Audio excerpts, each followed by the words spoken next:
Café com Canela 2017, quando ele estreou em Brasília, no Festival de Brasília, eu não estava, então eu não vi. E aí, em abril de 2008, eu fui convidada para ser homenageada na Mostra Eguibé de Cinema Negro em Sergipe. E aí o filme de abertura era Café com Canela. Pode passar. E a gente vai para outro slide e depois a gente volta para esse. Mais um? Esse aí.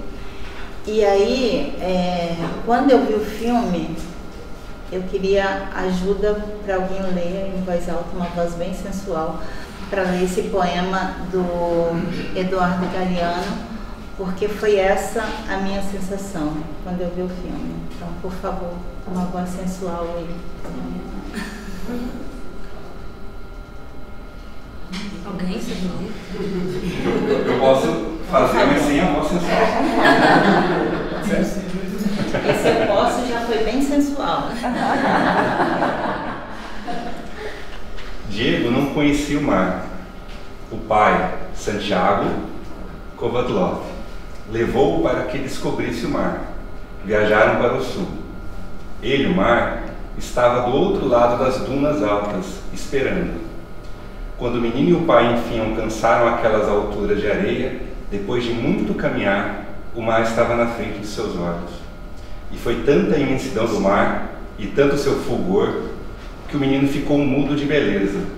E quando finalmente conseguiu falar, tremendo, gaguejando, pediu ao pai: "Me ajuda a olhar." Obrigada. E é isso, assim, quando eu vi Café com Canela, eu fiquei com essa sensação. Precisava de outros olhares. E eu tinha que falar logo depois e eu fiquei muda, porque eu não me contive de tantas e tantas emoções. E aí agora a gente volta para o outro slide. Que aí foi conhecer Grenda, que foi nesse dia. E aí ela esteve no Festival de Brasília de 2018, apresentando Ilha. E eu e a Marisol, que é uma cineasta angolana, radicada no Brasil, fizemos uma entrevista com ela de quase 2 horas. E foi uma entrevista de muito choro, de muita emoção, enfim, parecia que a gente se conhecia há 1 milhão de anos. Lenda acionou muita coisa da infância, de como ela chegou no curso de cinema com 17 anos na UFRB. E aí eu fiquei muito pensando nesses afetos e contradizendo um pouco do que Bell Hooks traz quando ela diz que nas nossas vidas de mulheres negras existe pouco ou nenhum amor. Esse é um filme que fala de amor. Eu sempre digo que eu sou uma mulher amada e eu conheço muitas histórias de amor de mulheres negras e eu não tenho dúvida do quanto a gente ainda precisa falar da violência, do quanto a gente precisa denunciar essa violência que mata nossos filhos, nossos irmãos, nossos companheiros a cada 23 minutos no Brasil. Mas é também necessário falar de uma outra coisa, que é o amor, que é o afeto. Porque somente o amor e o afeto nos possibilita. Então, quando a Bel diz que nós somos pouco amada, não sei. É possível que mulheres negras sejam pouco amadas, mas a gente tem que também falar dessas mulheres que são amadas. E aí eu tenho pensado muito, assim, óbvio que Bell Hooks ainda continua sendo minha referência, mas eu quero pensar o amor para além da dor, porque todas as vezes que a gente fala de amor, a gente está falando de dor. E uma das cenas, essa cena da Violeta com a sua avó, né, uma senhorinha que é coberta de afeto o tempo todo, né? O Paulo, mesmo distante, a gente pode ter 500 discussões sobre esse homem que está distante, que não consegue viver a dor daquela mulher, mas aquela dor também só é possível. Margarida só consegue sobreviver àquilo tudo porque tem toda uma proteção dele por trás disso, né? Que está lá levando comida, mesmo que essa comida seja jogada no lixo, enfim, está lá levando cigarro, enfim. Eu acho que é um filme que traz muitos afetos. E aí, em outubro de 2008, eu entro no pós-doutorado. A minha ideia inicial era pensar essa questão do amor e afeto que eu tenho pensado já há muito tempo em filmes de mulheres negras, mas aí quando um detalhe é que a Glenda fez a abertura também da segunda mostra competitiva de cinema negro Adélia Sampaio em Brasília, e aí bom, a gente pagou a passagem, mas sabe como fazer mostra sem grana, né? Então ela ficou hospedada na minha casa, foram 3 dias de muita convivência, de muito afeto, de muitas partilhas. E aí naquele momento eu decidi que eu ia trabalhar somente com café com canela. E a ideia do... Pode passar.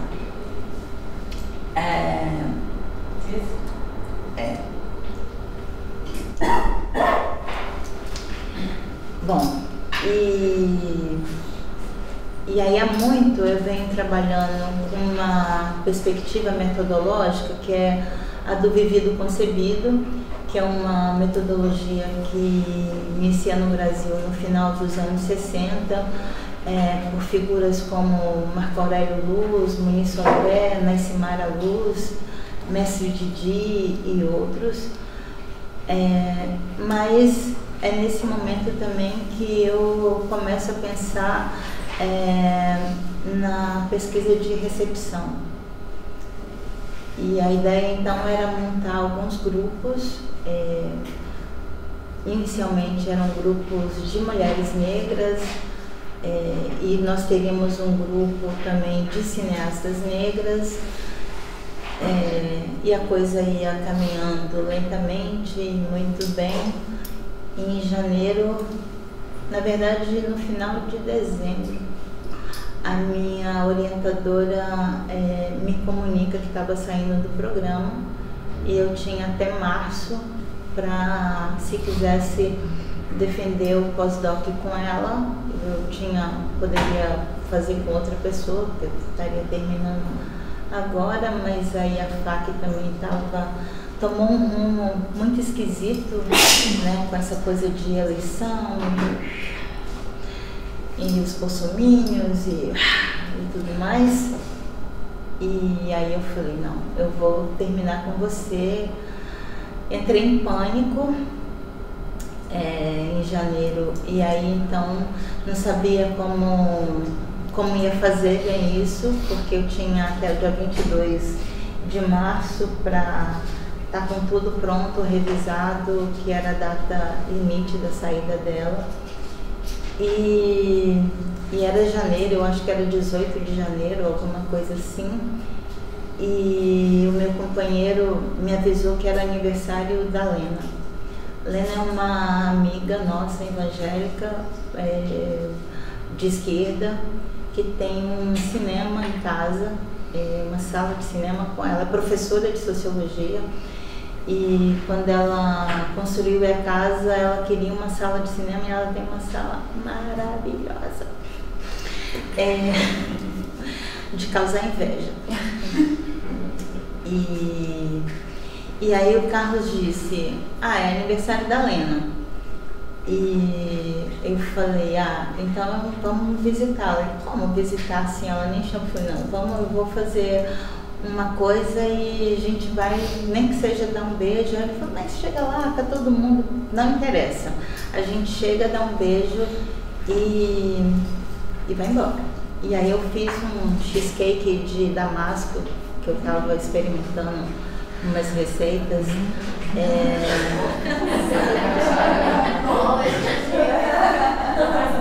Socializa o cheesecake?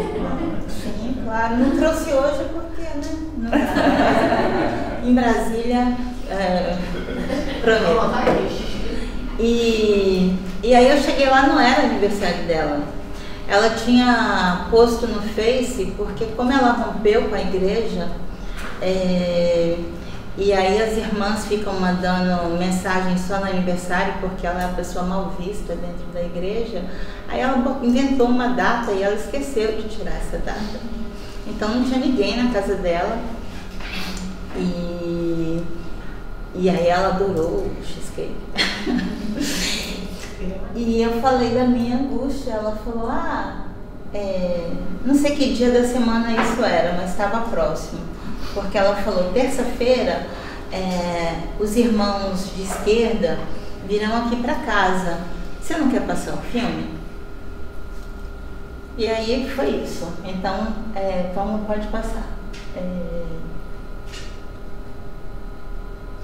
Isso aí eu vou pular, depois talvez eu volte. Mas eu vou direto para os grupos. Então, o primeiro grupo, então, foi o grupo que eu chamo de Amigos da Lena. Pode passar também.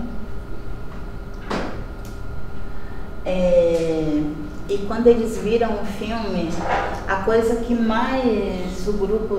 foram 12 pessoas de idade entre 50 e 71 anos. Todas pessoas se autodeclararam brancas. E o que eles trouxeram do filme era a coisa da perda e da dor. Assim, esse foi o mote da discussão. Cada discussão durou em torno de 1h40, 2h10 foi o grupo que durou mais tempo. E foi isso que o grupo trouxe.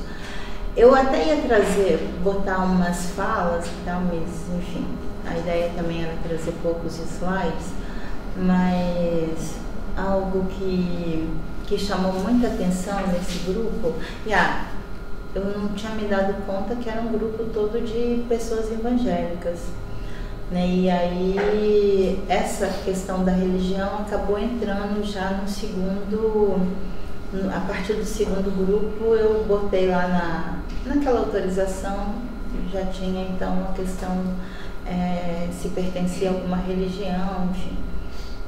E uma coisa que foi interessante nesse grupo é que uma das pessoas disse que aquele filme não podia ser censurado por conta da ligação que ele tinha aos batuques.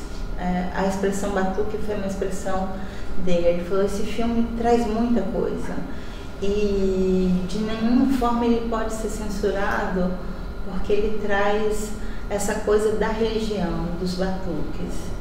E isso também foi algo que levou o grupo a fazer outras discussões, de que o filme trazia outros elementos, né, e a coisa da perda e da dor. Muitas pessoas falaram de como perderam, como foi perder filho, mãe, pai, enfim, eram pessoas mais velhas. Então, todas as pessoas ali já tinham experimentado essa ideia da perda. E a própria Lena, ela me disse, as crianças precisam ver esse filme. As crianças eram os filhos, que não são crianças, são jovens. E esse filme precisa ser mostrado para os adolescentes, porque para os jovens, porque quando eu ficar velha, quem vai cuidar de mim? E aí então o segundo grupo, que foi, pode passar, Jana, por favor, que são os filhos e filhas dos amigos de Leno, porque todos levaram seus filhos e eu também levei alguns dos meus. Eu tenho 6. E esse grupo só tinha 3 pessoas que se declaravam negras, que eram os meus filhos, e o que pautou foi a morte como um mistério. Assim, esse foi uma coisa curiosa nesse dia, é que o Ivan, o Ivan era pai de 2 meninas e de uma mulher que estava no primeiro grupo. A mulher falou tanto do filme que ele não tinha visto, e aí no dia que foi a apresentação do filme, ele queria ver o filme. E eu achei que a presença dele fosse meio que inibir a juventude, mas foi algo muito tranquilo, assim. Tinha 2 filhas, um genro e tal, foi bem... Mas o que pautou esse grupo foi isso, o mistério da morte. Também foi... Nossa, 5 minutos, estou terminando. Vamos passar para o terceiro, então. E aí no carro eu disse assim, caramba, eu preciso mostrar esse filme pra gente preta, porque até agora, né, não dá para montar grupo só com gente branca, essa não era a ideia. Já estava rompendo a ideia de mostrar só para mulheres, e aí agora mostrar só para gente branca seria assim o fim. E aí Tita Bayumi, que tinha visto o filme e tal, falou, fica tranquila, que dia você quer? Aí tal dia. Então tá, vou chamar todos os meus amigos pretos. E aí por isso que o grupo 3, os amigos e amigas de Tito Abayomi, foram 10 pessoas, entre 22 e 29 anos, e todas se autodeclararam negras, e o elemento que pautou esse grupo foi amor e cuidado. Ainda assim eu não estava satisfeita, e daí pode passar, por favor.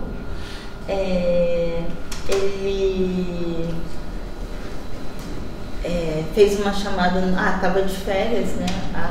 Porque também a ideia inicial, um dos grupos seria com os meus alunos, mas era férias e eu precisava terminar isso.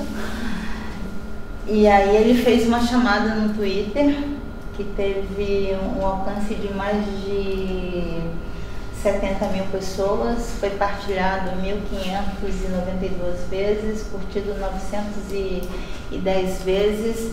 E aí a ideia era para ser 15 pessoas, que era o que a minha sala da minha casa comportava, e seriam os primeiros 15 que confirmassem. E daí aconteceu que 6h30, não, um pouco antes, 6 horas da tarde, caiu uma chuva torrencial, daquelas assim, de chuva de janeiro em Brasília, e aí não aparecia ninguém, eu comecei a ficar, não vai vir ninguém. 7h05 chegou uma moça, e 7h10, acho que era 7h08, já tinham 8 pessoas. Então foram essas 8 pessoas. Várias pessoas justificaram que não conseguiam sair por conta da chuva, enfim, e depois tinha muita gente querendo ver, e depois a gente fez a gente mostrou isso depois de março. Em maio a gente fez uma apresentação do filme no Teatro Municipal, no Museu da República. Tem uma salinha de 8 pessoas e tem um salão de 500 pessoas. E aí eu tinha pedido a sala de 80 pessoas e começou a chegar gente, e a gente ocupou o auditório de 500 pessoas, dessas pessoas do Twitter que queriam ver o filme. Foi uma apresentação super bonita. Então, e foi nesse grupo e esse foi o grupo mais legal. Não tinha ninguém que eu conhecia, nenhuma ligação. As pessoas foram por essa chamada que Tito fez no Twitter, e o que pautou essa discussão foi a questão do autocuidado. Veio à tona muito a questão do extermínio da juventude negra, mas principalmente a questão da importância do amor na juventude, e a juventude negra, e essa coisa do juventude negra também ama. E eles foram costurando isso com filme, com suas próprias vidas, trazendo elementos de dores. E era um grupo pequeno, então ninguém se conhecia, e isso também é um dado legal, mas que foram formando, e hoje é um grupo de amigos assim que se encontram de vez em quando. Inclusive havia um menino africano, um senegalês, que falou da morte no país, de como a morte estava ligada às comemorações, aos encontros, que a morte também era festa. Foram momentos importantes. Bom, enfim, eu consegui entregar o trabalho na data prevista. Não era o trabalho que eu gostaria. Eu acho que eu ainda preciso montar esses grupos que estavam previstos com mulheres negras, mas foi uma experiência incrível trabalhar com esse filme e com essas pessoas que eu não tinha a menor ligação, e ver o quanto que elas... Isso, da importância do amor e do autocuidado, que eu acho que Café com Canela ele traz esses elementos.